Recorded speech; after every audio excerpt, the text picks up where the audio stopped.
Buenas, pessoal, tudo bem? Hoje, quinta-feira, dia 16 de novembro. Agora são 8 horas 1 minuto. Ontem foi feriado no Brasil, né? Mas o mercado lá fora funcionou, então a gente já tem aí alguma coisa para olhar. E vamos dar uma olhada no que está acontecendo agora lá fora, o que a gente pode esperar aí para o dia de hoje, principais notícias e tudo mais. Beleza? Então vamos lá, deixa eu mudar minha tela e vamos começar aqui. Bom, petróleo caindo 0,19 hoje, petróleo Brent 0,14, né, de queda hoje, milho na Bolsa de Chicago agora caindo 0,15, o café 0,08 de alta, soja 0,36 de queda, o minério de ferro lá na Bolsa de Dalian com uma queda forte de 2,91, né? E o Bitcoin caindo aqui 1,5 na casa aqui dos 37.300, tá? Nas bolsas nós temos lá na parte da Ásia, dá para ver aqui, ó, tirando a Índia, tudo em queda, então China caindo 1,30, Japão, Austrália, né? E aqui na Europa nós temos Reino Unido e Alemanha, Reino Unido caindo ali 0,41, Alemanha subindo 0,04, 0,4, né? Então meio misto ali, mercado bem tranquilo. Isso aqui foi em relação a ontem, isso aqui em relação ao Brasil, que foi o último pregão que teve, né? Que foi na quarta-feira, na terça-feira, véspera de feriado. Aqui dá para ver a puxada que o Bovespa está fazendo aí nos últimos dias. Se a gente colocar isso aqui num gráfico semanal, inclusive, dá para ver que foi uma subida e uma subida com bastante força que ele fez aqui nas últimas semanas. Dá para botar aqui em candles, né? Dá para ver que ele chegando no topo aqui, praticamente quase no topo histórico dele lá em cima. Falta aí 7, 8% para chegar lá, tá? Vamos dar uma espiada aqui. Deixa eu até dar uma espiada aqui, ver o que tem de notícia aqui na parte de commodities. Tem bastante coisa aqui de petróleo. Na parte de agricultura, vamos dar uma espiada rapidinho aqui. É questão de chuva. Ó. Na Argentina está chovendo mais do que deveria, né? Então o pessoal falando aí do El Niño, que aqui na parte sul, e inclusive a parte sul do Brasil, que pega Rio Grande do Sul aqui, não sei se chega a pegar bem Santa Catarina, pega uns pedacinhos ali. O El Niño, qual que é a característica dele, né? É trazer muita chuva para essa região sul, e aí pega sul do Brasil aqui e Argentina, tudo para baixo, muita chuva. E dali para cima, muito calor. Então, uma onda de calor muito forte à frente ali de Santa Catarina, Paraná, e aí vai para cima um calorão insuportável e muita chuva para cá. Então, os dois extremos são ruins. Muita chuva atrapalha o plantio, né? É ruim de plantar com muita chuva, não tem como plantar, fica tudo inundado. Uh, e pouca chuva, mesma coisa, né? Planta, mas depende de irrigação para poder funcionar. Então falando lá que a chuva lá está bem acima do normal, né? Chovendo lá bem mais do que deveria já no período. Aqui nada, né? Tem muita coisa importante aqui, mas na parte agrícola mais é sobre isso. E até vou aproveitar aqui, vamos dar uma espiada na questão do clima. Vamos ver o que a gente vê aqui. Ó, dá para ter uma ideia aqui na disponibilidade de água de solo, né? Até o dia 15, isso foi até ontem, né? Então dá para ver como está bem pouca água lá na parte mais norte do Brasil. E isso aqui vem mudando, então está cada vez baixando mais essa linha vermelha, ou seja, devido ao calor muito forte, a seca, cada vez mais está precisando de mais água lá para cima. E repare como aqui na região do Rio Grande do Sul e uma beiradinha de Santa Catarina já está bem mais tranquilo, tem bastante água. Inclusive, aqui na parte de precipitação dá para ver, fica bem mais evidente isso, né? Chove o Rio Grande do Sul inteiro, daqui para cima seca, né? Então, mal ali um pinguinho ou outro em algumas regiões aqui, a parte da Amazônia tem muita umidade devido à floresta em si. A estiagem é a mesma coisa, então a gente vê aqui na parte da Amazônia tem um pouco de chuva, é natural, a parte do Rio Grande do Sul aqui um pouco de chuva, o restante bem tranquilo, tá? Ah, a questão da precipitação acumulada também a gente pega assim, isso aqui é só desse mês de novembro, tá? De 1 do 11 a 15 do 11. Reparem aqui como tem bastante chuva, que é 200 milímetros, né? Na região sul do Brasil. E reparem como de Paraná para cima tá quase zero, né? Então ali tá beirando, vamos exagerar, de 0 a 60, 70 milímetros aqui de precipitação acumulada, ou seja, é muito pouca água nessa região aqui. Tá? Então aqui tá bem quente de fato, isso aqui é um gráfico que mostra bastante. Tá bom? Vamos lá então, deixa eu puxar mais aqui para baixo, vou ver alguma coisa aqui. Necessidade de irrigação do Paraná para cima precisa de água, do Paraná para baixo estamos abaixo d'água. Inclusive está chovendo aqui no Rio Grande do Sul e não para de chover. Né? Então tá bem complicado aqui. E aí lá para cima também a questão da chuva lá, da seca lá tá complicado. Deixa eu dar uma espiada aqui na questão das notícias, ver se tem alguma coisa nova aqui, mas não tem nada muito relevante aqui, né? Tem notícias de tudo, mas nada da questão de commodities aqui relevante para agora, né? Então, isso aqui ele atualiza em tempo real, atualizando agora e não para nunca de atualizar. Isso aqui é 24 horas por dia. E aí vamos dar uma olhada no calendário aqui, né? Porque a gente pode esperar ver se tem alguma coisa interessante para hoje. Teve CPI na semana, que foi o índice daquela puxada com uma força gigantesca, dados de inflação mais amena lá nos Estados Unidos. Isso foi uma coisa boa, tá? Então, hoje tem dado importante? Tem dado importante. Então, hoje, quinta-feira, começa por aqui, ó, 10h30, pedidos iniciais de seguro-desemprego, índice de atividade industrial do FED da Filadélfia, mas o foco aqui, pedidos iniciais de seguro-desemprego. Isso aqui é uma coisa muito importante. Diz muito a questão do aquecimento da economia, como é que estão as coisas lá fora. E os Estados Unidos, né, a gente sabe que é o termômetro do mundo aí. Inclusive, eu vi uma fofoca dizendo que o IBGE estava querendo mudar as métricas de cálculo, em vez de usar os Estados Unidos como referência, começar a usar a China. Eu achei um absurdo, até porque quem é que confia nos dados da China? Acho que nem a China confia nos dados dele mesmo. Então a coisa fica um pouco complicada. E aí às 18h30 tem a folha de balanço do FED, né? Só que isso aí pode impactar só amanhã. Tá? Então vamos ficar de olho às 10h30 aí para volatilidade. Aqui tendência de alta no Bovespa, não tem, né, nem o que discutir. Beleza? Vamos dar uma espiada lá nos gráficos. Milho, gráfico diário do milho, esse aqui é o contrato F, né? O contrato X basicamente venceu no feriado, ele vence todo dia 15 do mês de vencimento. Então o contrato F do milho está lá em 68,25, chegou a bater lá no 69 na quarta-feira, né? Então, e voltou um pouquinho ali. Isso aqui é gráfico diário, subiu na quarta-feira 0,12.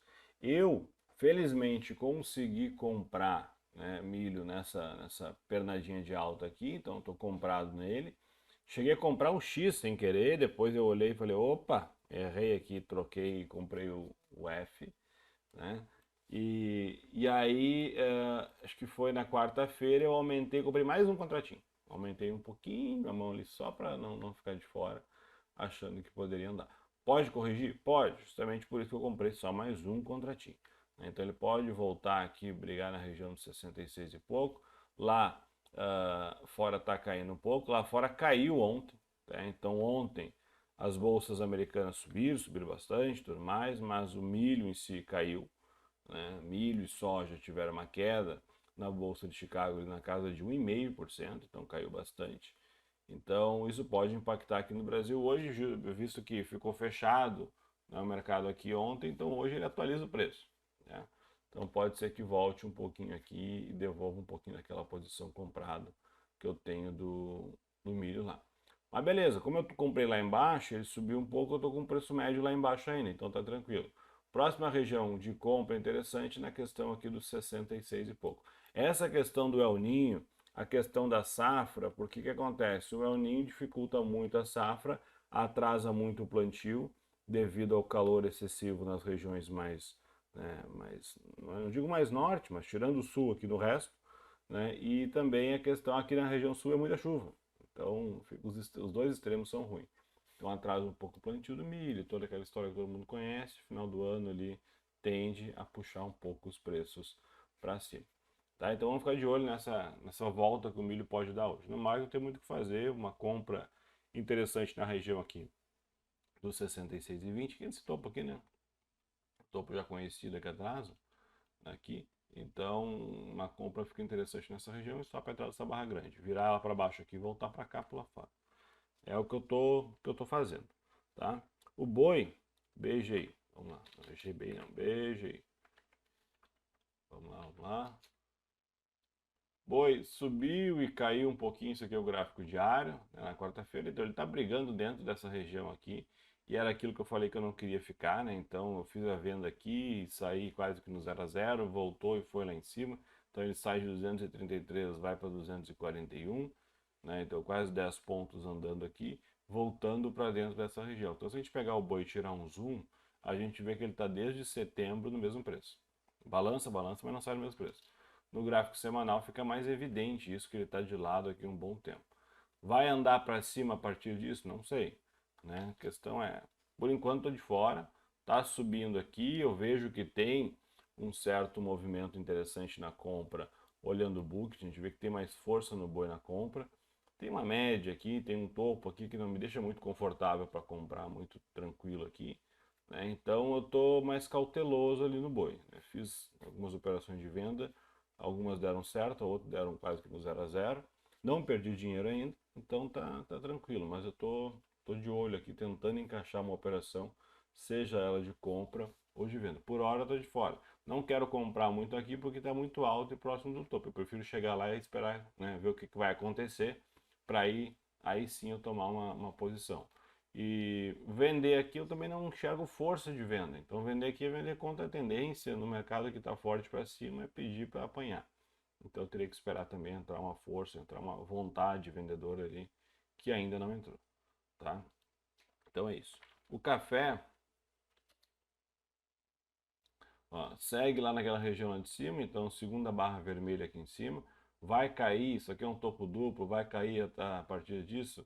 Dificilmente vai cair muito porque ele está bem forte aqui, né? Então é mais provável que hoje ele abra e vá embora para cima lá, seguindo essa tendência aqui, porque ainda não perdeu força, né? Teria que lateralizar um pouco, ficar um pouco mais chato e mostrar uma barra forte para andar. O café tem uma coisa que ele é assim, quando ele está numa tendência forte, ele resolve reverter, né, ou dar uma corrigida mais funda, geralmente ele dá uma barra forte. Mesma coisa aqui, ele vinha caindo, uma barra forte verde, estopou aqui uma galera aqui embaixo e foi embora. Aí uma barra forte vermelha, deu uma bagunçada, depois aqui, pum, uma barra forte verde. É a mesma coisa aqui, vai, volta, forte e vem, né? Então ele costuma fazer isso aqui, ó, uma barra bem forte verde, mas depois já negou ela aqui e veio embora para baixo. Então o café é um ativo que ele dá para dizer que ele respeita bastante a parte de análise, né? Quem gosta de análise técnica, não é fácil de operar, as barras são muito grandes, o stop é muito caro, o spread é gigantesco. Mas tem essas questões aí, tem uns prós e contras, vamos dizer assim, tá? Mas eu ficaria de olho aqui, ainda estou com viés comprador no café aqui. A compra boa foi aqui no 203, tinha comentado já de comprar perto dessa região. Difícil de pegar, foi um pavio aqui, né? Mas foi a melhor compra ali, né? Então, por enquanto, ainda estou com viés um pouco mais altista ali. Beleza? A soja, vamos ver aqui, segue subindo lá. Então, a soja e o milho, aquela história, né? Eles andam meio que casados. O café também não é muito diferente, mas a soja e o milho principalmente andam meio que casados. Não é uma relação de um para um e não é sempre que isso acontece, né? Mas na maior parte das vezes, soja, milho, trigo tendem a andar um pouquinho junto ali, é pelo menos a dinâmica de preços. Não quer dizer que se um sobe 1%, o outro vai subir também, mas a dinâmica muitas vezes acontece, de quando um sobe, o outro sobe, quando um cai, o outro cai. Claro, depende dos motivos, né? Mas pegando em questão de clima, motivos, né, gerais e globais, aí tende a andar um pouco junto. Tá? Então a soja está subindo lá. Última operação boa e grande que a gente fez foi a questão da venda aqui, um aumento de mão aqui, que saímos do 0 a 0. Né? A compra aqui foi uma coisa que eu não fiz, mas foi uma operação bem complicada. Poderia ficar bom tanto para venda quanto para compra, então acabou indo para compra. Então quem vendeu foi estopado e está indo aqui na compra, né? Então rompendo aqui, então está com tendência de vir testar aqui os 31,70, 32 aqui nessa região de topo. Basicamente é isso, tá? Soja não tem muito mais o que fazer. Vender aqui não tem motivo ainda, tá? O dólar,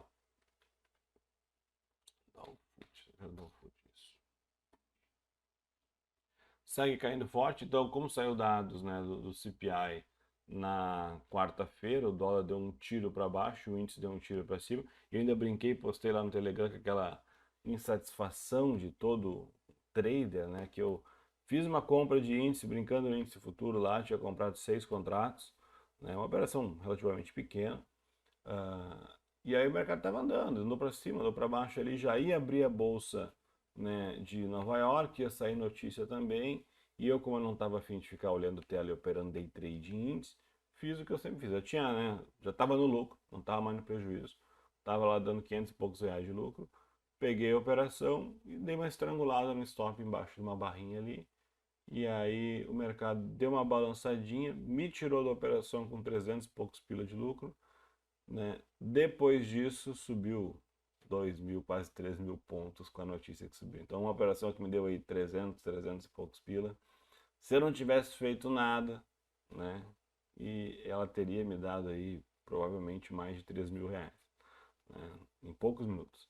Mas, enfim, é a insatisfação dele. Pelo menos eu saí feliz porque eu saí no gerenciamento de risco correto. E eu fiquei pensando, beleza, poderia ter ganho 3.000 ali, 3.000 e pouco, uma operação de 6 contratos, que é uma coisa que é uma mão muito pequena para ganhar um volume muito grande. Bota uma mão, né, mais, digo normal, mas mais usual ali, 15, 20 contratos, pô, isso aí daria 6, 7 mil reais ali numa operação de poucos minutos. Já fica interessante ganhar isso aí em uma hora, né?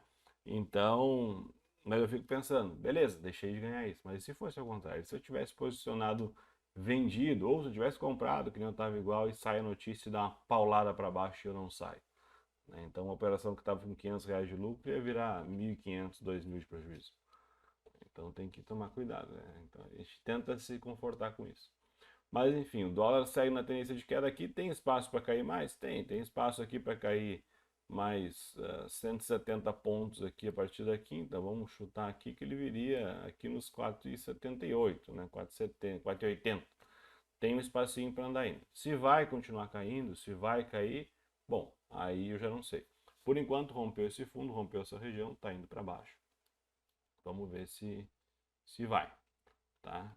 Não estou vendido, não fiz nada ali, fiquei de fora. Se eu botar num gráfico de 15 minutos aqui, dá para ver claramente a notícia. Depois ele ficou de lado, tendeu até a recuperar um pouquinho aqui, mas muito pouco. Então quem entrou bem entrou aqui, quem ficou aqui ficou apanhando provavelmente, porque ele literalmente parou, né? E aí parou o vento aqui, e aí fica aquela operaçãozinha de dólar de meia dúzia de ponto para cima e para baixo.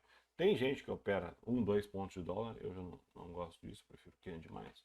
Até por uma questão de botar um gráfico maior e enxergar mais tranquilo, não deixar aquela coisa cuidando tique-tique. Tá? Então o dólar segue na tendência de para baixo.